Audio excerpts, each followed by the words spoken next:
So Yeah.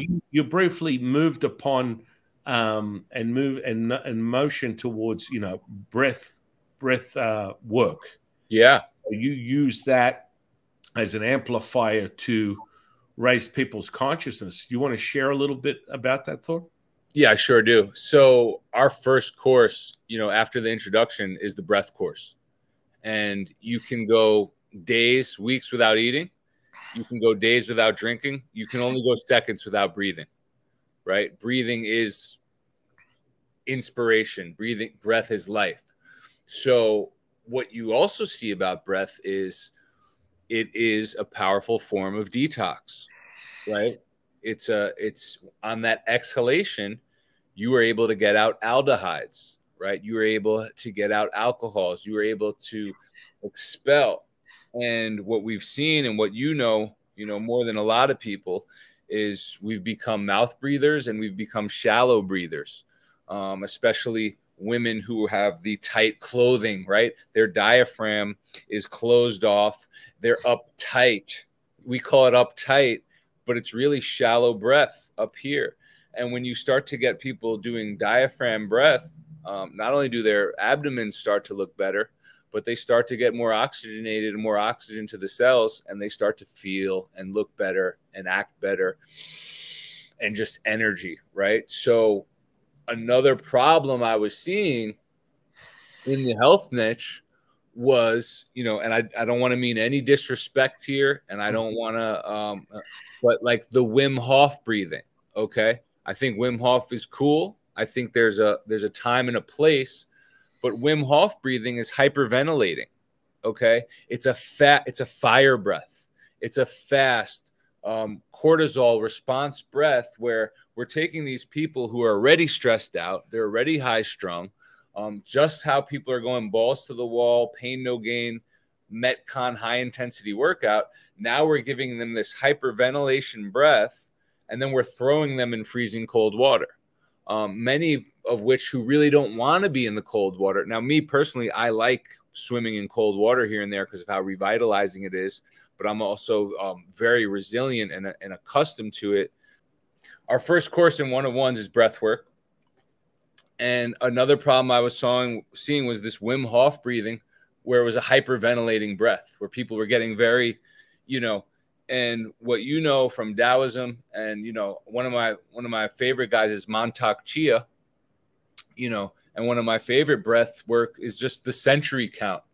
What's the century count? You just like lay in corpse pose and you take 100 slow, deep breaths, and you do it on your time, and you get into a rhythm, and it becomes a practice.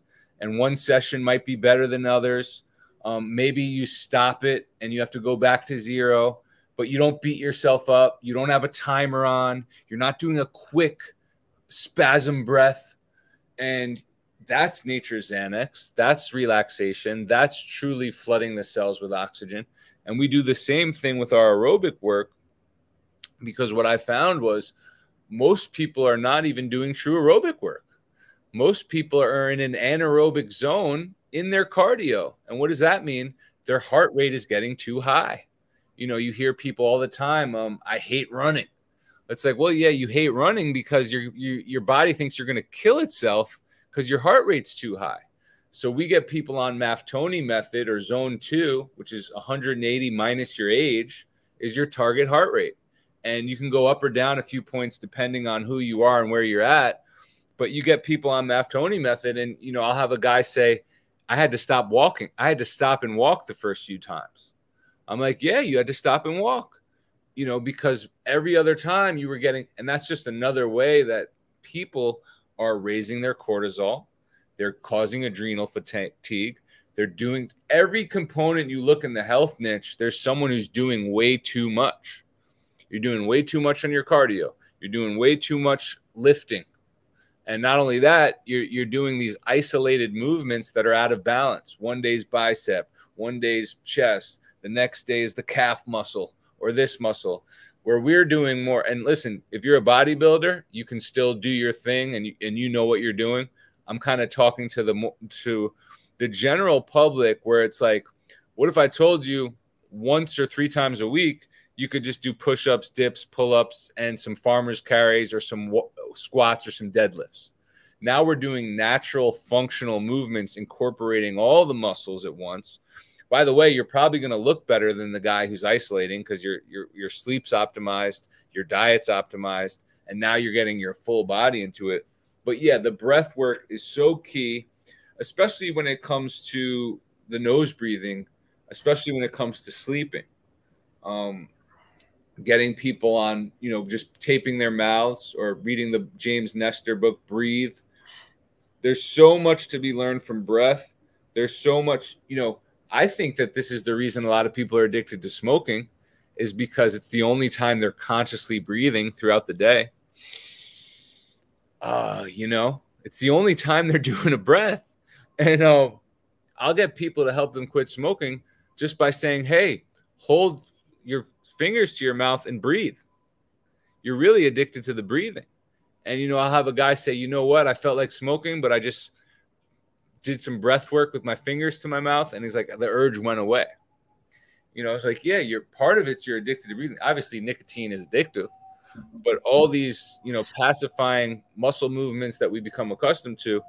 So breath work is huge, breath work, mindset, mind frame, love, hugging people, loving people, spreading love, receiving love.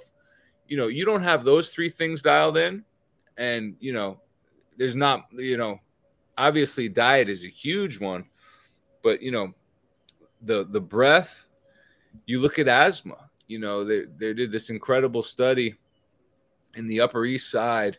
There was way more asthma in like Upper East Harlem. And then a few blocks down, there was not as much asthma, and yeah, we can get into government cheese and powdered milk and dairy damaging the epithelial tissue of the lung. But we can also get into inspiration and having a chance. Right? It's very symbolic to when you're inspired, when you have a support system, when you have love around you, it's way easier to breathe. When you feel like the world's coming and crashing down, when you have, maybe an abusive parent or a parent on drugs or alcohol, where's that inspiration coming from? Where's that breath of life coming from? Not much different in the environment as far as pollution goes, only a few blocks away, right? Maybe there was a dietary difference too. But just look at that spiritual difference of like, so breath is huge. The first one I get people on is class 1 is just, horse stance, but not the horse stance where you have to be bent in a strenuous, just slightly bending your knees and palms facing back to the wall. And then just 10 to 100 deep belly breaths, where you just get into a rhythm and, you picture the triangle right here. You can close your eyes, feet straight, planted, visualizing the earth coming through your feet, visualizing the stars and the sun coming down where you're connected in one, and then just getting people into, you don't have to overcomplicate this stuff, right? You can get advanced, but step 1 is just, are you conscious your diaphragm? Are you getting it low, and are you bringing it up the spine? And then we circle it around the brain, and then we can bring it back down to the navel. And now you start playing a fun game of, as circulating your chi flow and your energy, and then a lot of people say, hey, I'm ready to go. I'm ready to go work out. I'm in a better mood. I have more. Yeah, you have more oxygen. This is the breath of life. So I think that's an incredible insight in helping people master themselves. There's still this core element, and the mental emotional state can be reflected on many things. And of course, the environment, the food, your respiration. This is critical. Within Taoism, there are 2 fundamentals of what I teach people in the inner mastery, and it has Nigong, which is the inner power of moving energy with your mind. And Qigong is moving energy with your breath. And when you complement each other, and Qigong is really sort of like a modern version of a variant of Nigong, but it's pretty much Nigong is the inner alchemy and mastery. So what's the most important thing is everything in your life is a thought, feeling, and an emotion. That's it. It all ends and starts with these 3 ingredients. And so most people have to contend with what's going on between their ears. Their perception of reality is determined by all these variables that you speak of, Thor. So the food, the environment, the respiration, they're all contending and then giving them their perception of reality. Now, one of the first things I teach people within a Taoist system is your emotions don't control you, you control your emotions. And so we master those energy because it all comes from the energy centers. Everything that is what is reflected on the life and some of your life experiences is a timeline that has been created by you that has a thought, feeling, and emotion and is stored within the tissue and evokes you, as I think you mentioned previously, a trigger, the triggers of things that are taking place within your reality that are determined and will completely continue to repeat themselves. So, you know, the simulation of breathing or smoking and using the breath as an example is a great intermediate sort of response. Now it's sort of like slam dunking that is getting that emotions and realizing you take your emotions. I'm not asking you to erase them. I teach you not to erase them. You put them in the corner of the room. You tell them to sit, roll over, and play dead. And now you become the observer. That is when you are present moment. That's the only thing that matters right here, right now. Nothing else, past, present, is nothing more than that. The present and past are just simulations of a thought, feeling, and emotion. And so when you can master this, and what I find is, where does that come from? It comes from the emotion is evoked from the alchemical fun factory. The pineal thalamus and the pituitary gland create this alchemical response that then you use the culture medium, that is the blood in your physical body, to transmit it, to turn on and off your gene expression. And of course, then you have a projection that goes out into the field equal to or greater than, that results in a manifestation, magic, healing, however you want to perceive it.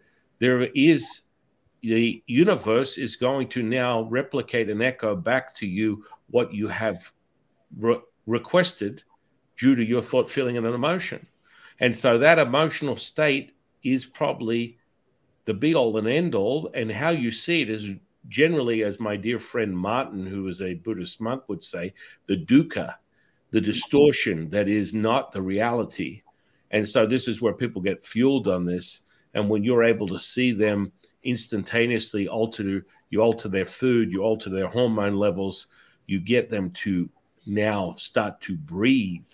And now, you know, yes, in the regular world where people come from, biology, neurology, psychology, I don't know where that came from, physiology, this is very limited in of itself. That's why masters like you are necessary for people to help identify the deficiencies that are going on within them from a physical, mental, emotional, and spiritual level. And that's why it's so important. It's so imperative in this day and age that there are masters like yourself that are out there to help people put the puzzle pieces together and complete it. And so, you know, when you get this sort of like view of reality where, hey, guess what? This is what happens now. And I reference respiration because when I teach people how to breathe from consciousness, it's a form of what we call bone breathing. And so we're no longer, when it's part of a process called primordial breathing, embryonic breathing. We're no longer breathing from physicality. And my best, an all-time best time, it doesn't beat David Blaine, but it's 27 minutes. And that's just how we play this game, that is the deception and the manipulation that you perceive as you are that physical body. You are not. But this is something, a discovery that comes with understanding these inner workings. And so the emotional state, you should be able to evoke that. And through that chemistry, you're getting people to create this homeostasis. They feel better. They feel whole. And one of the most powerful effects of that is a brainwave, a brainwave that's created in what we call a gamma brainwave, which envelops the whole brain. That means you can access alpha, beta, theta all at once. but this frequency is 40 hertz and above. Normally, when I channel energies or spirits or whatever, I'm doing 100 to 400 hertz, and I measure that brainwave and create that state, and it's repeatable. When you get into this spirituality, what per se, mental, emotional per se, soft technology, sort of neuroplasticity, all bets are off. And it really gets me excited when you're speaking on this stuff, because this is the type of depth that people need when they're looking for someone to help them discover who they really are.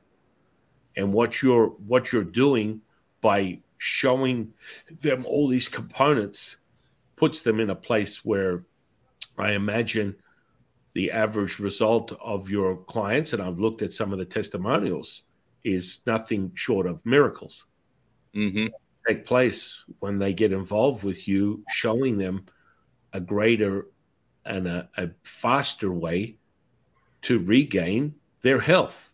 Physically, mentally, emotionally. And this is like it's lost. It's lost in the need to pursue the clicks on social media and the fast, quick effects of I need the result and the answer in 3 seconds. Now, let's be honest. That's really, it goes in that quick, it comes out that quick. Yet you need to be able to discern and affirm what information is actually valid and what is it going to do for you on that playing field that you call your life.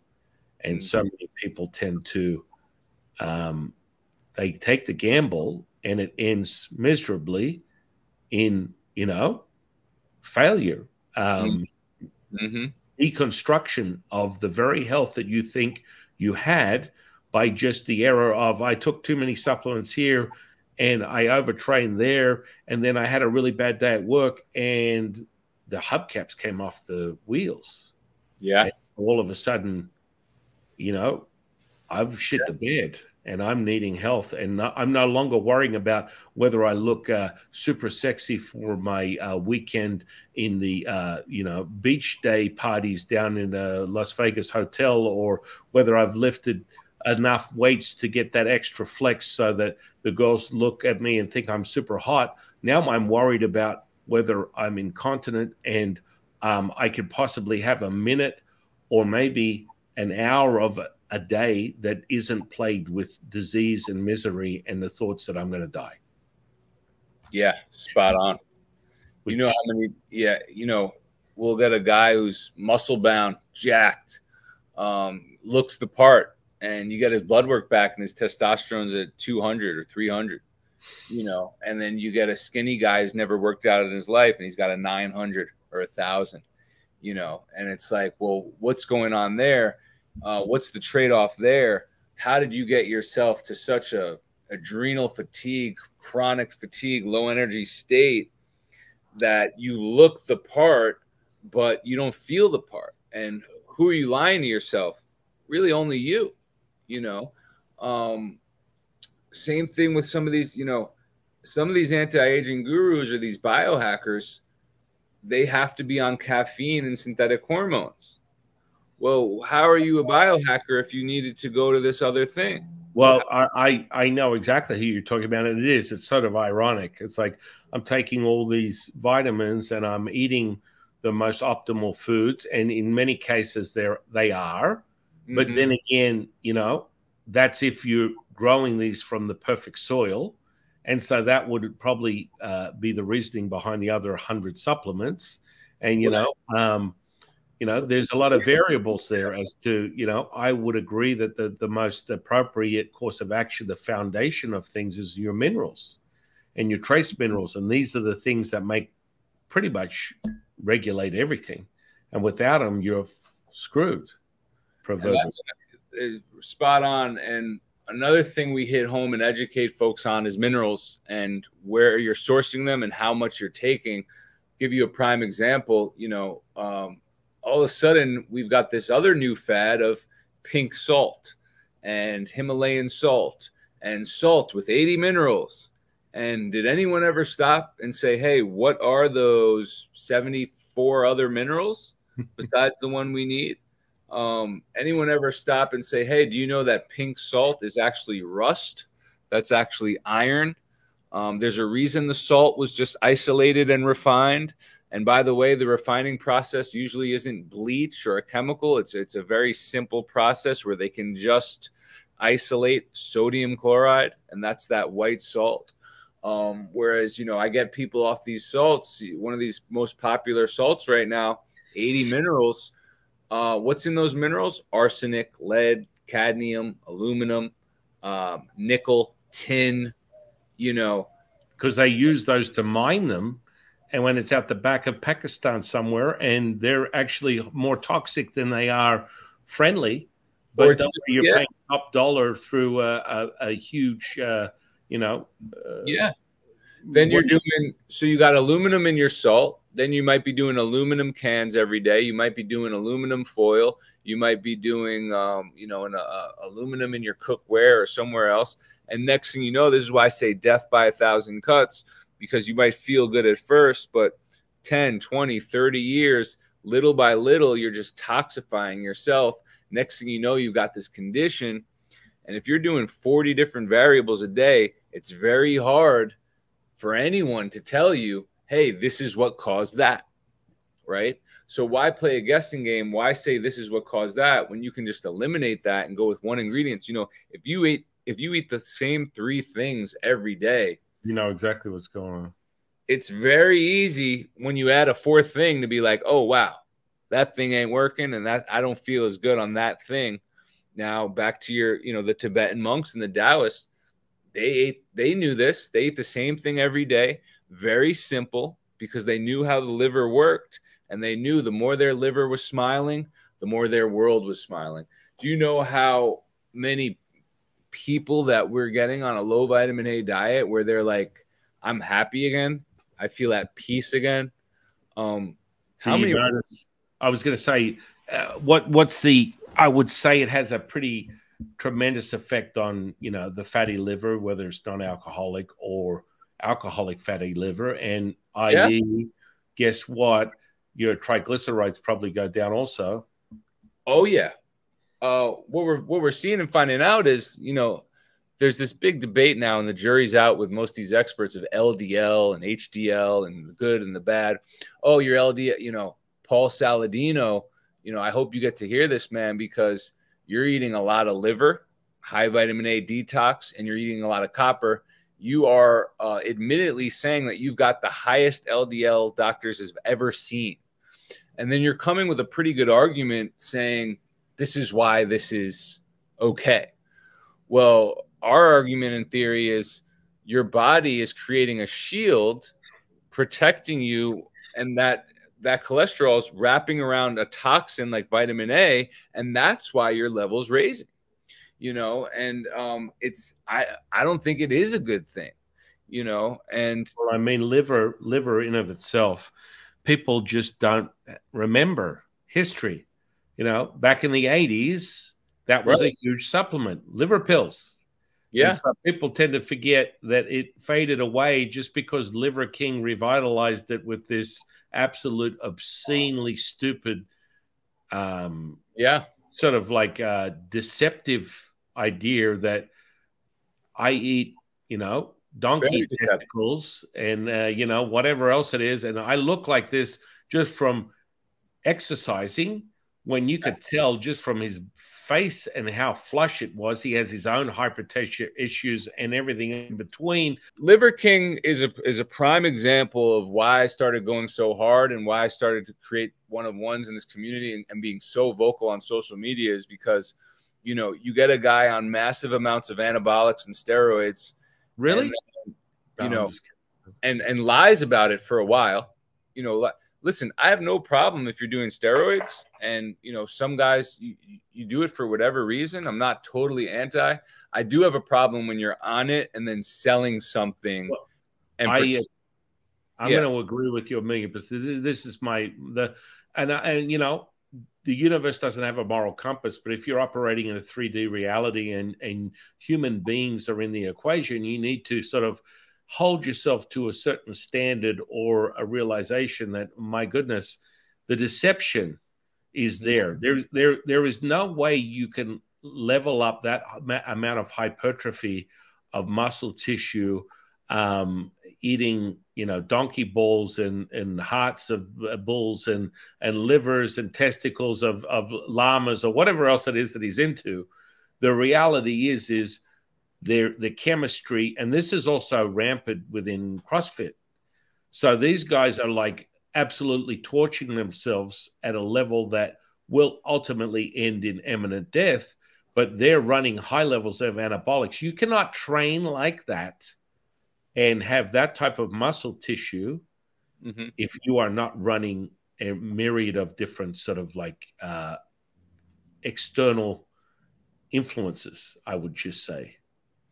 Yeah, I remember in the good old days on the CrossFit, someone did a post of like the best you could look and the strongest you could be. It was like number one was like CrossFit on steroids.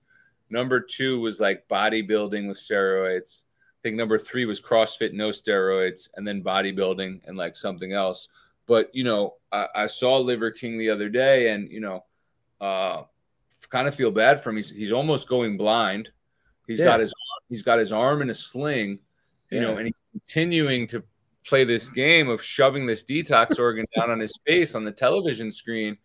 And I almost felt like going up to him and shaking him and being like, bro, we are not designed to have that much vitamin A and copper, and we are not designed to make a detox organ a daily habit.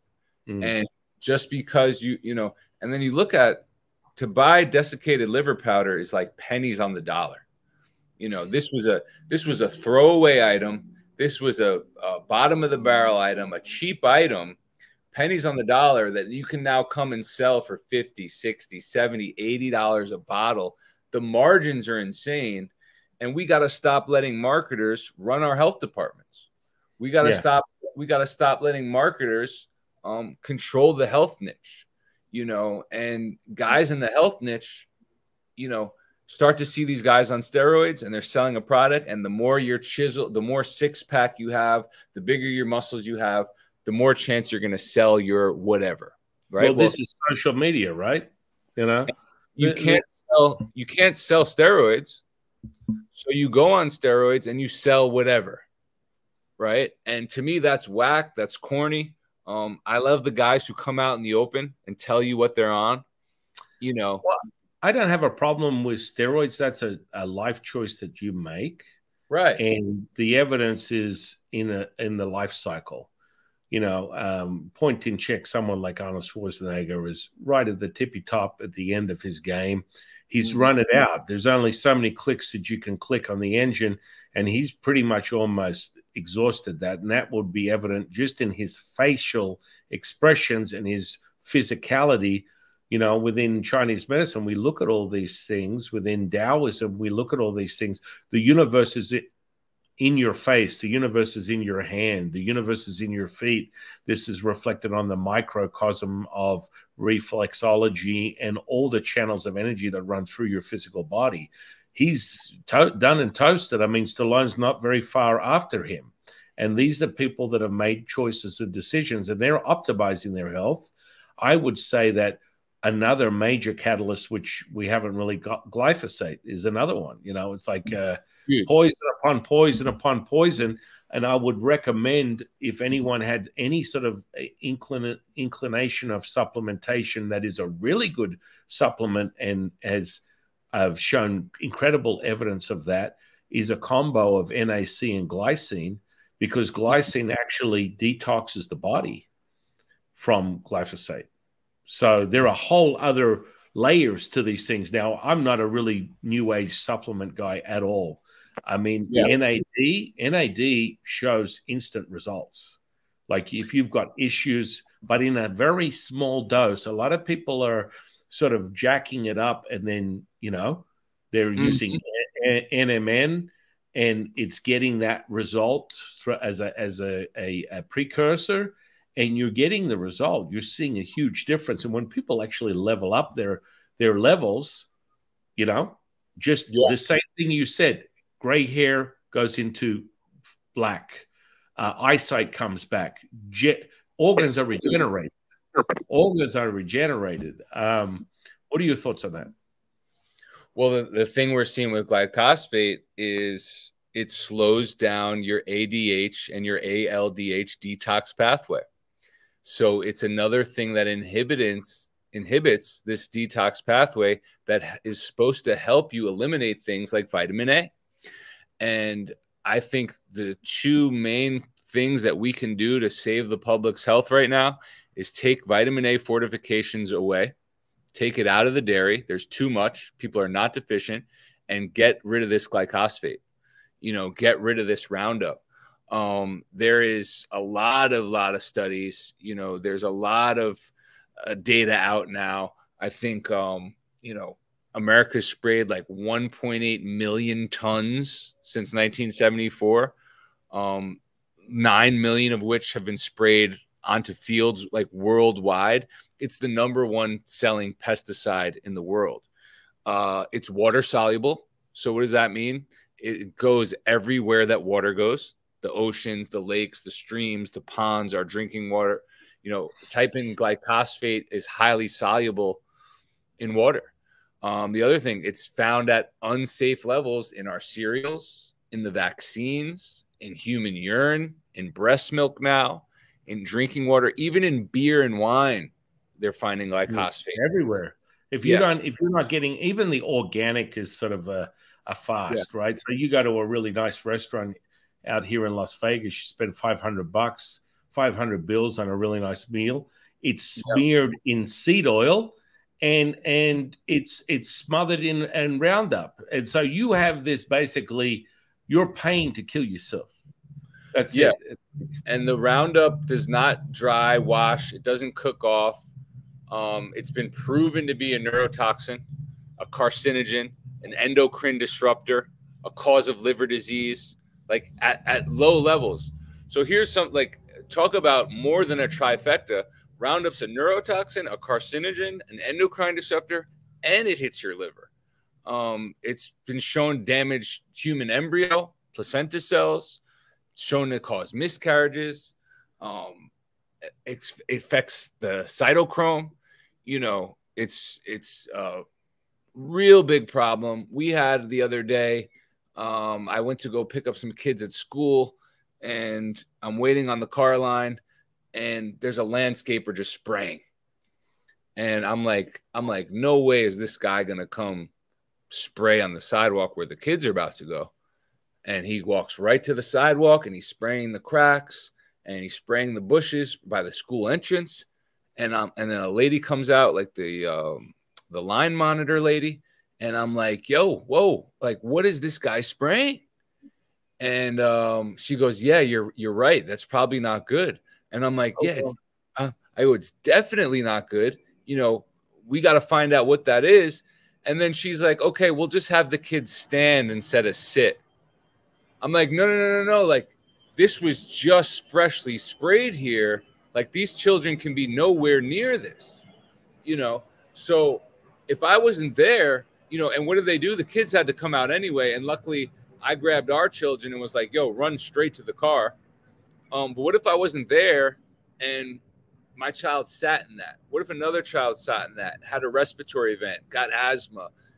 These parents never would have known why or what. It's very hard to correlate.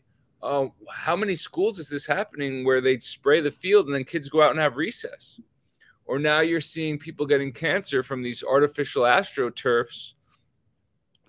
So it's like, this is one thing I think California did right by banning Roundup. And this is another thing that we need to all come together and scream from the mountaintops of, hey, this is a new addition to our society that is killing everybody slowly. Well, the seed oil epidemic is killing people fast. You want to talk about, insulin? Let me tell you about seed oil. Let me tell you about seed oil. Yeah. Let's talk about seed oil. It's absolutely absurd. I mean, it's everywhere. Well, it just destroys your mitochondria. Guess what's in seed oil? Carotenoids, vitamin A. Guess what? They're emulsified into a fat, so they transport right through barriers straight to your cell. What color is seed oil? Yellow. What color is vitamin A? What color is a fatty liver disease? Yellow. right? So we're taking, not only is a seed oil a synthetic artificial thing made for machinery parts, you're taking a carotenoid and you're fast tracking it right into the human cell. You know, we need to ban seed oils as well. And that's something that is getting very popular. And we do drive markets. You know, if you haven't looked around, there's cage-free eggs everywhere now because people are demanding cage-free. Not that that's healthy, you know, not that that's healthy. Not that they're not feeding them the scraps from the grain and the seed oils leftovers, or who knows what's going into it.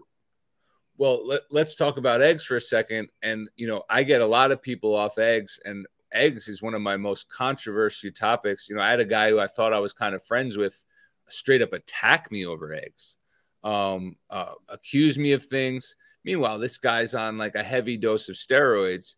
And he's like, I eat eggs and I'm this and I'm that. I'm like, yeah, well, you're also on steroids, bro. So let's not give eggs that much credit. Okay, a few things. Hens in nature, a natural hen lays 10 to 15 eggs a year, tops. Okay. Do you think we were eating 4 to 12 eggs a day in nature? Do you think we were really ever eating eggs in nature as a daily habit? Now, the new hen, the hybrid hen, the hen that they've bastardized and created, can be forced to lay 150, 200, 300 eggs a year.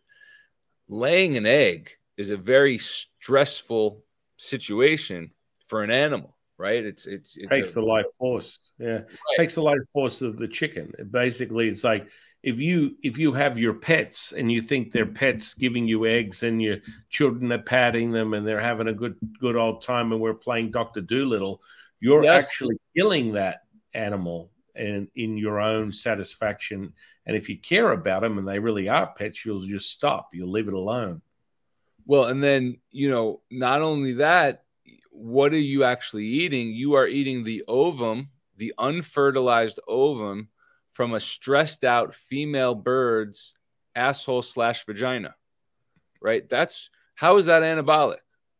How is eating the unfertilized waste product of a female bird an anabolic scenario? Please, somebody tell me that.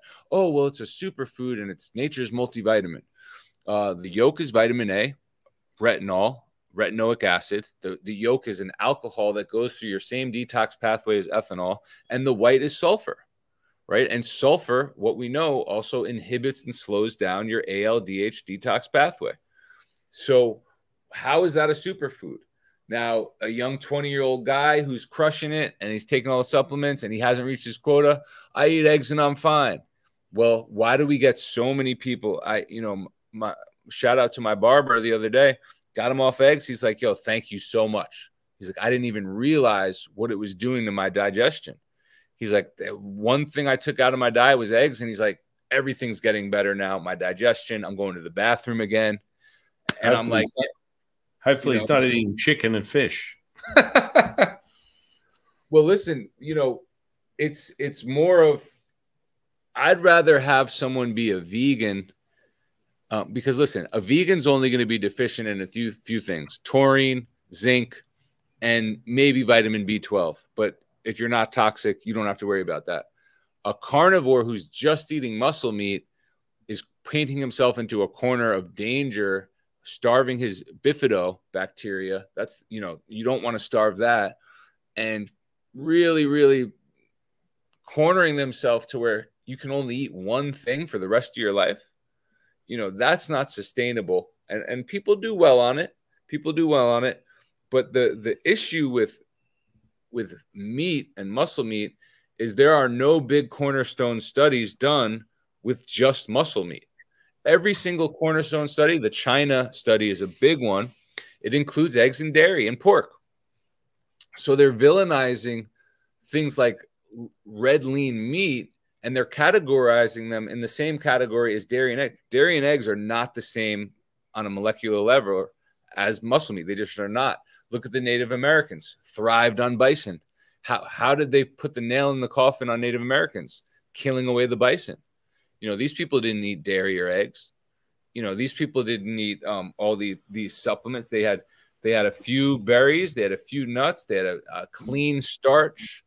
You know, they would eat these things and gather these things. They had the white corn and you know, eventually the beans. But you know, we get people on beans, not for everyone, but you look at beans, and the oldest family in the world, what do they eat every day? The Mesa family in Sicily, combined age of 851 years old, 3-bean soup every day. Garbanzo, white bean, and I think pinto or cannelli bean or something. But just Google Mesa family, 850 years old, 3-bean soup. Because what we know is that soluble fiber is taking out all that toxic bile, that all those toxins. That's what's helping you get rid of all the bad stuff you've been ingesting. That's why these people can get away with stuff more than others. So it's just it's an eye-opening conversation. You know, people, it's very rare, right? People become vegan or vegetarian. They say, oh my God, I feel so much better. They cut out dairy and eggs. Step one. Of course they feel better. Eventually, a lot of them start to say, ooh, I'm not feeling so hot anymore. The last thing they're going to go back is to meat, dairy, and eggs, because they've already compartmentalized these food groups, and they're not realizing like, oh, well, what if I just went back to a little bit of this clean meat once in a while? Oh, now I'm starting to feel way better. Thank you so much, Thor. Like, now I don't have to do dairy. I don't have to do eggs. I can just do a little bison once in a while, a little sirloin once in a while. And obviously this is not for everyone, but everyone's different, you know, and that's part of what we're doing as a differentiator of, I will never say, hey, San, you have to do this protocol. And if you are not feeling right, well, it's your fault and it's not the protocol. I hate protocols. I hate one size fits alls. Let's find out what works for you. Let's eliminate the toxins you might have accidentally been ingesting for a long time. Let's fix a few mineral deficiencies and find out. And now you're practicing. And now you're in the ring swinging. And I'm just in your corner like, keep going, brother. You know, keep going. Like, you're doing it. And now you can go to your friends and your family. Now they, you know, you can show them the way. They can show their family members. You know, we're seeing people reverse conditions that they were told they had for life. You know, they were told they had to be on this medicine for life. That's not fair. It's not cool. It's not sustainable. You know, obviously you still got to work with your doctor, but you got to also educate yourself, work with some other people, and not give up, you know, because life is too beautiful, and it's too much to just not be. It's not okay to not feel okay. And it's not fair to feel your best. And once you start feeling your best, and once you're really optimized, you know, you start to realize like, oh, this is how we're supposed to be. You know, once you start getting stronger, once the joint pain goes away, once the skin condition goes away, once the brain fog goes away, you know, I don't even get cold anymore. Like, one of the things I had was cold feet. And I went to like the Carolinas in January or February. It was like in the 30s and 40 degrees. I had a t-shirt on and I was fine. And I had to have someone had to come up to me and be like, yo, aren't you cold? And I was like, oh my God, yeah, I should be. Usually I would be freezing. You know, usually I'd be freezing. So is this how our ancestors were able to survive for millions of years? You ever sit there and think like, how did our ancestors survive with no AC? How did they survive with no heat? Well, when you regulate your energy, I mean, one of the things that we teach people is how to cultivate the chi. And you can change the temperature of this physical tissue at will. I mean, that's a whole nother conversation. But I mean, this is what it comes down to. And I mean, where you're at, and all the things that you have taught people from that level of understanding with the insight by detox, the insight by getting people to realize that you know you are what you eat, your environment is affecting you. There's so many different facets to what you're sharing with your clients. it's a no-brainer, because they start to realize they're getting well by the second just by being given instruction. Now, what's the third biggest killer in America today? First is heart disease. Second is cancer. What's the third one? Medical malpractice. That's right. So I would definitely have a very healthy discussion with you over whether someone needs to go back to their doctor. But hey, look, I'm not one telling someone what to do, but I can tell you that if you're feared into the idea that someone with a white lab coat is going to give you the answers to what you already know about yourself, that's a big mistake, in my opinion. But you have to come to that conclusion yourself. But that malpractice is huge. And we just lived through many years of evidence-based realization that took place. And a lot of people, probably equivalent to the largest worldwide scale level of fraud that I've ever seen in my life. Yet, hey, look, we're just little old country boys observing things out here, Thor. It kind of is what it is. See, we have to be super strategic, super cunning, super smart, guard our six, whatever people say, of the way we word things, the way we phrase things, because as soon as you start bringing some high value to the world, low value, the law of polarity, low value is going to try to come in and bring you down.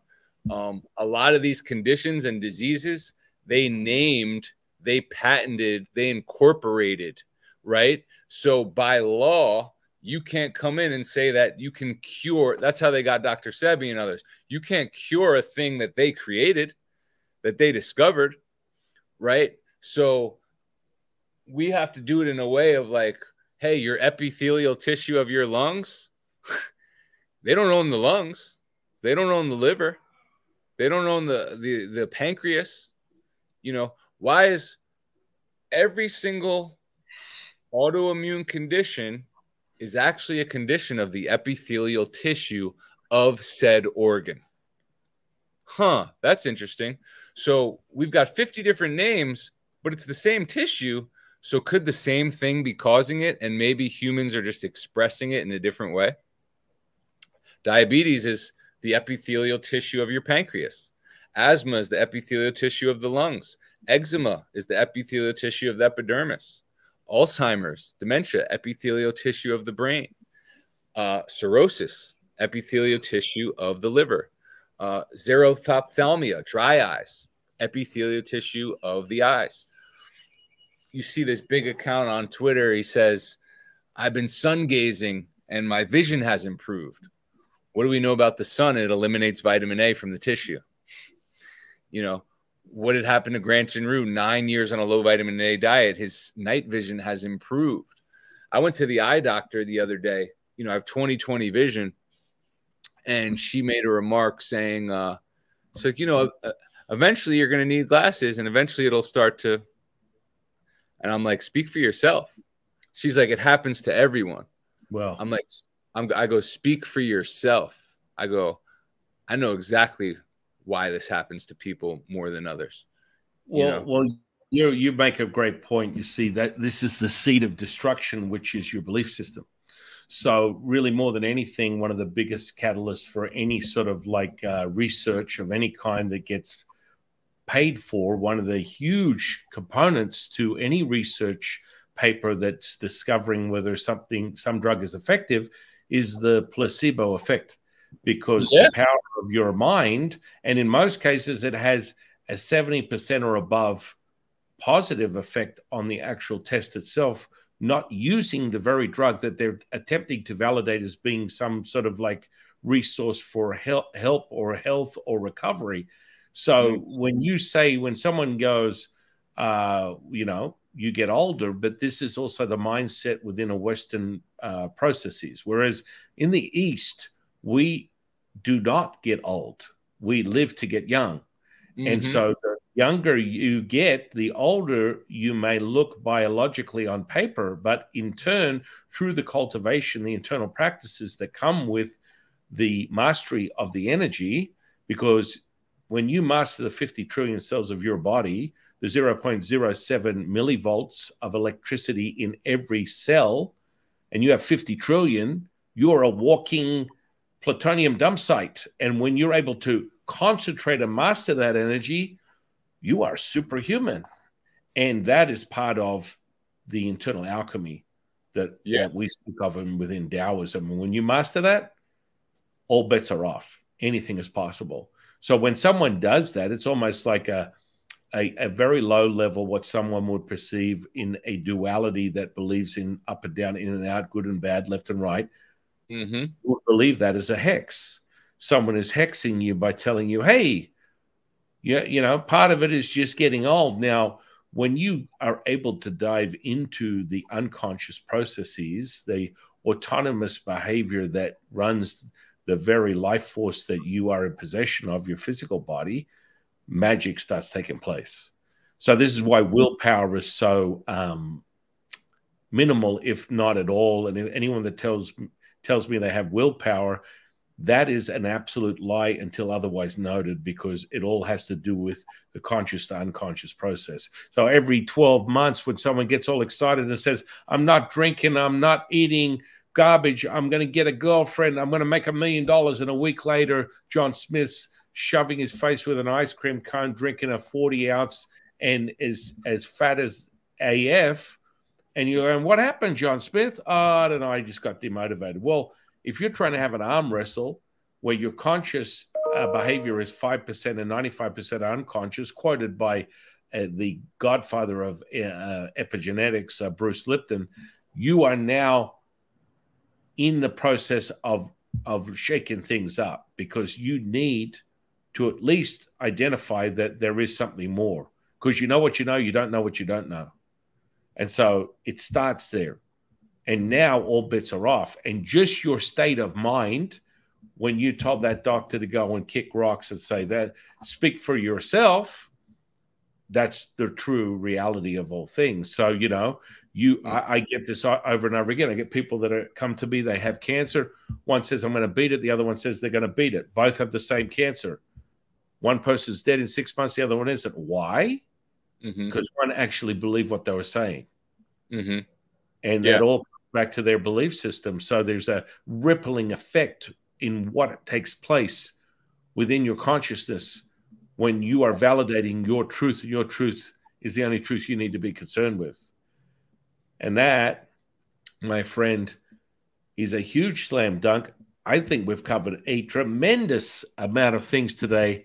You are an absolute superstar when it comes to this stuff, my friend. Yeah, thanks.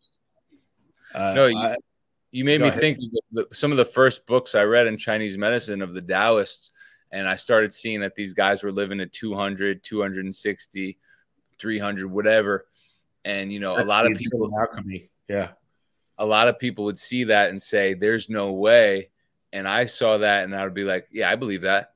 I definitely believe that, especially if they were living in a pristine environment, you know, above the tree line or near it, without any air pollution, with just clean water. And, you know, well, you're making a great point. It comes from that energetic mastery. So one of the things that I had to, in closing, for being a priest, was you have to be able to separate the alcohol from a bottle of vodka.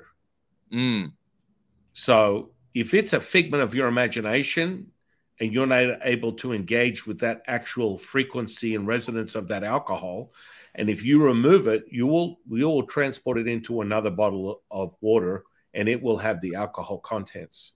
And so after you do that, you pop the cap and you drink the bottle in 60 seconds. Now, if you really did it, you're going to be a happy chappy. If you really didn't do it and it's a figment of your imagination, you don't have the deeper internal alchemy practices underway, because that's how palpable this stuff is, you're going to either get your stomach pumped or you're going to have a really bad day. And so this is all tangible and real. The energetic components are palpable, but you have to cultivate the infrastructure, what we call the dantians, the energy field and the three main ones and the other subsections of ones that would be referred to within a chakra system, we just call them energy centers. So when you discovered, basically Taoist alchemy, you mentioned someone by the name of Mantak Chia. There are people that have exposed the Western world to fragmented versions of Taoism and Taoist practices. But when you want the real stuff, there are very few people on the face of the earth that are sharing that. I happen to be one of them. But, you have to be able to, I'm a show me guy. When I teach someone how to do it, you do it for reals. This is not a fantasy or figment of your imagination. There are very few people out there that are able to create that level of consciousness without having the system. And that's why Taoism, internal alchemy, is so the second to none, because we have a system and you cultivate it and it can be replicated. So when that happens, it's mastering the cells, because what happens is you turn the human body into a basically like an amber of a cigarette, and you can cultivate and draw in any energetic profile you want at will and saturate the cells. And that's where the immortality aspect comes in from a Taoist perspective, is you want to live longer within this incarnation to level up your consciousness. So we very much value the human flesh as the anchor to this realm. And you don't take care of it, you don't get to level up as much. Whereas a Buddhist will crash and burn the avatar, toss it away and go, I'm on to the next one. I'm leveling up to a whatever. It's cool. I'm burning this out. I'm ready to move on. I'll get on to. Whereas a Taoist is very much about the extending of this human flesh and optimizing it. That's why you were probably attracted to the stuff that you've already discovered within Taoism and reading this sort of like evidence-based stuff of people. And, personally from one of my monasteries, this was like, the last time I was at that monastery was over 10 years ago. But at that time, we had and we still do have a living celestial master who's about 112 years old. And it all comes down to the energetics. And this whole thing of less is more, I agree with you 1,000,000%. And this is where we don't call it fasting, we call it resting. And when you rest, your body elevates and expands and heals and regenerates. And food is an element of that. If you want to tax your body by consuming excessive amounts of shit, then you will reap the rewards or the negative results of whatever it is that you do, which in turn, excessive amounts of anything, i.e. including animal flesh or animal products of any kind, tend to bear that fruit. When you look at an Asian diet from anything from Eastern culture, it's sparing. It's a sparing experience. Oh, have a piece of beef once a week or once a month, or a piece of fish once a week or once a month as a complementary enhancer of the food that they are already eating. And, people dismiss things like white rice, but, you look at brown rice, it's just full. It's 10 times more levels of arsenic and other poisons that are attached to it. Whereas white rice has been a staple within the Asian culture for thousands of years. But until they discovered McDonald's, all of a sudden, you have an epidemic of diabetes due to the fact of that. So, my goodness, wow. I just, I feel like we're besties already, Yeah, man. Great conversation. We're very aligned, and it's important work you're doing, and just, raising the consciousness, shining the light, spreading positive messages, guiding people in the right direction, because there's just so many people steering people wrong and leading them astray, and blind leading the blind. It's death by 1,000 cuts, and less is more. And when you really simplify things and go from a minimalist approach, you got less stress, you got less issues, and you can really focus on what matters, you know, and that's giving back, spreading the love, and, you know, helping yourself while you're helping others. And this anti-aging movement, we're going to see a lot of people break barriers and live longer than Western records have previously shown. But at what feel are they living? You know, it's one thing to live longer, but how are you actually living? How are you actually feeling? How are you actually looking?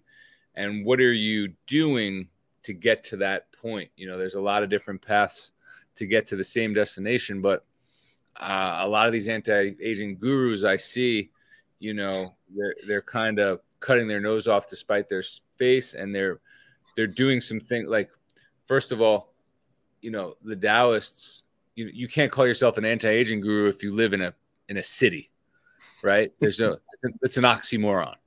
You know, you cannot live in a populated city and be an anti-aging guru. You have to live somewhere, you know, that's more pristine. Your environment has to be clean, and you have to care about it a little less. You know, the more tightly you grab onto something, the easier it is to break it and drop it. And I think a lot of these guys who are saying they're going to live forever and they're making it their whole identity. We'll see.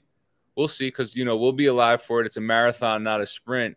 And you're going to see who's who. You know, you're going to see who. The smoke and mirrors can only last so long. The hair dye, the plastic surgery, the steroids, they can only last so long. And, you know, we're on camera right now with no foundation, no lighting, just speaking the raw truths. And if your anti-aging guru has to get powdered up and dye his hair before he comes on set, you might want to check your anti-aging guru. Well said, my friend. Well said. I mean, we have just opened the gateways to this conversation, and I know there's going to be a part two. What I want to do is I'm going to put all your social media under this podcast, and I want everyone to come and find you. And This is just the beginning of an incredible friendship, and we're going to explore collaborations and things of that nature, as I have a retreat center out here in Vegas where I teach people and do workshops and things of that nature. I know that you are going to be an incredible asset for the populace, especially the people that operate in my stratosphere, and they need masters with your insight to help them, guide them on a greater well-being. So I'm very excited about our future together. And in closing, before we close this out, what is your definition of consciousness? Definition of consciousness is being present, being aware. You know, they call it the present because it's a gift. I know that sounds cliche. I say it all the time. People are like, that's what Jufu says all the time. Yeah. all the people. And you got to remind yourself, you got to do the work. It's an everyday battle. You know, there's a few different voices, and which voice is the controller? You are the director, the talent, the executive producer, the production assistant. You are all those titles for your life. You know, and if you start outsourcing those voices and those jobs to other people, you know, good luck to you. You know, you got to get a strong grasp for reality. The strongest frame wins, you know, and everyone's got their own spin and their own twist. So who are you letting dictate your reality? You know, do you have social anxiety? You're letting an entire room of strangers dictate who you are. You're putting those people on a pedestal over yourself. You know, and when you start to think about these things and you come in at an even playing field, you know that, yeah, everyone's different, but nobody's that much better than you are, that you have to be anxious to be around humans, right? So when we start to reframe these conversations, you start to really sharpen your sword and level up and be the best human you can be. And that's what everyone deserves. You know, you should never feel ashamed for giving your truth or speaking your mind, or, you know, and the thing about reality now, especially with this social media, the minute you start to speak and express yourself, there's going to be people coming right underneath you, trying to knock you down and trying to make you feel like you're not right, or you're not worthy, or what you say doesn't matter. And just know that, you know, you keep going and you show results. That's all that matters. You know, all that matters.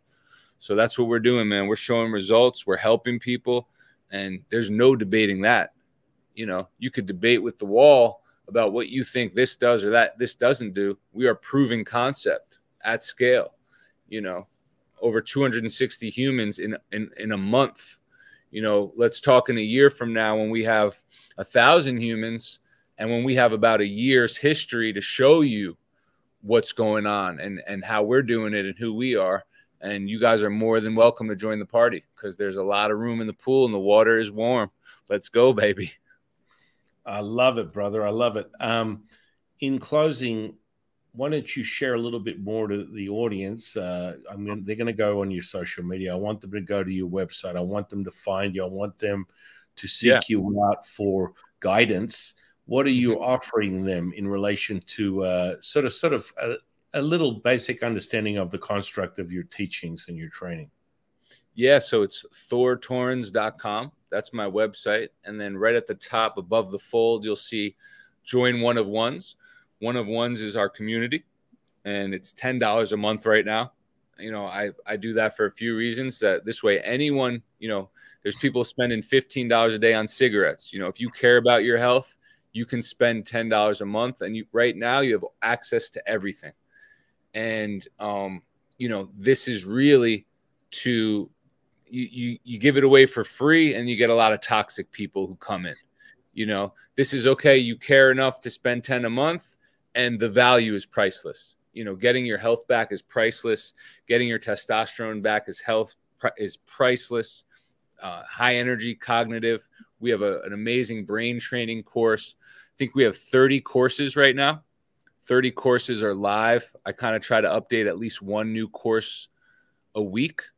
I don't know what final number we're going to stop at. Probably keep going forever because, as you know, we're forever learning. And then, you know, the upsell, so to speak, right now is just one-on-one consulting. You know, I do an hour, and after that, I do a 30, 60, and 90 day. It includes 3 follow-up calls. This is to make sure you're doing better, and I provide money back guarantee. If you're not doing better, if you're not satisfied, money back.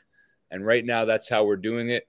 We might have a VIP room or a first class group coming soon once we grow. But right now, we're just proving concept, ground floor stuff. OG members are being assembled, and we're having a lot of fun. People are posting their meals. People are posting their success stories. People are posting recipes. People are asking questions about supplements. People are learning how to be their own detectives and their own advocates. And I'm kind of just in their corner rooting them on, and I just love to see it. You know, there's nothing that brings me more joy than somebody trying something that's worked for me, and then now it's working for them. And then now they can – the goal here is to better 1 million human lives, right? So maybe we end at 10,000 members, but those 10,000 members have touched, you know, a few thousand people each, and that word spreads to them. It's not for everybody. It's for people who want to do the work. You know, it's for people who have to do the work. And one of the things we do too is stop using the words want, need, stop using the words can't, and change it with I'd like, I have, I will. You know, needing is not having. Wanting is lacking. So we start to replace that with having and liking and willing. You know, now we're talking real powerful affirmations, powerful casts of, you know, saying what we will have happen. And that's being a master of your own domain, a master of your universe. And so, yeah, One of Ones is the community. It's really how to become a one-of-one, how to not be an NPC. You know, people have been calling me a weirdo for my whole life, and that's a good thing, right? Because I'm a unique 1 in a million. So how do you become a 1 in a million in a world full of drones, in a world full of people waiting online for Starbucks and vaping and, you know, taking this and taking that? Everyone's just a bunch of followers, and it's the blind leading the blind. So we're changing that. You know, we're creating unique individuals. And that's such a big why it's called One of Ones is there's no cookie cutter, one size fits all. There's no protocols. How do you become a one-on-one? You know, and that's what we're doing at scale, and we're loving it. Well, I want everyone to go and find Thor, go to his social media, go to his channel, and explore this powerful, mastered individual and his insight and exploration of all things consciousness as a conscious creator. I am really, really grateful that you've come on to the podcast today, and I'm going to plant the seed for a part 2 in the future, sooner than later. And you have just a wealth of knowledge and experiential wisdom that it only comes from getting down with the get down, making sure that it happens and experiencing it from a practicality. You have experienced it yourself and you are a result of that. And that's the only way, in my opinion, you can really teach someone, if you have come from that place. So I'm going to thank you, brother, for coming in here today. I want to thank the universe for bringing you into my life. I want to thank Sean Kelly for bringing you into my life. And then I want to thank the audience for sharing their time with us today. And I am your humble servant and Sifu, Taoist Master San Qing. And I'll see you on the next one, guys.